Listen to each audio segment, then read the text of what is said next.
شادی کی پہلی رات وہ میرے کمرے میں آیا اور چپکے سے میرے پاس بیٹھ گیا، گھونگھٹ اٹھایا اور بولا، سنو، یہ شادی ایک زبردستی کا فیصلہ تھا۔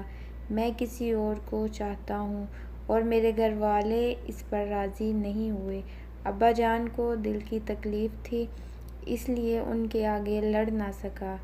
میرے ہاں ایک مجبوری تھی، شاید میں تمہیں زندگی میں وہ پیار، وہ محبت، وہ سکون نہ دے سکوں جس کی تم حقدار ہو۔ یہ کہہ کر وہ اٹھ کر دوسرے کمرے میں چلا گیا۔ میں گمسم اکیلی کمرے میں بیٹھی خالی کمرے کو دیکھ رہی تھی اور من ہی من میں چیخ چیخ کر بول رہی تھی کہ ایک تم ہی نہیں، میں بھی کسی اور کو دل و جاں سے چاہتی تھی۔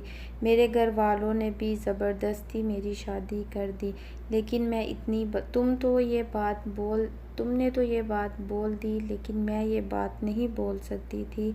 میں بھی کسی اور کو دل و جاں سے چاہتی تھی، زندگی گزارنا چاہتی تھی اس کے ساتھ۔ کیا تھا کہ وہ ایک غریب تھا لیکن محنتی تھا، بس گھر والوں کو پسند نہ آیا۔ میں بھی ہار گئی، میرے گھر والے اس کے رشتے کے لیے نہیں مانے، تم سے شادی ہو گئی، لیکن یہ سب باتیں تمہارے ساتھ میں کیسے کر سکوں؟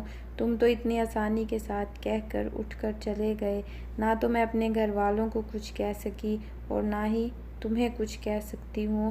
تم مرد ہو، تم کہہ سکتے ہو، میں تو ایک عورت ہوں نا۔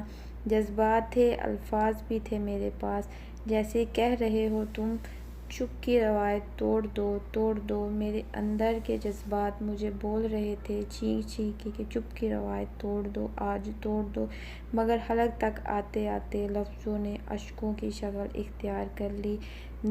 آواز نے دم توڑ دیا، لیکن روایات دم نہ توڑ سکی۔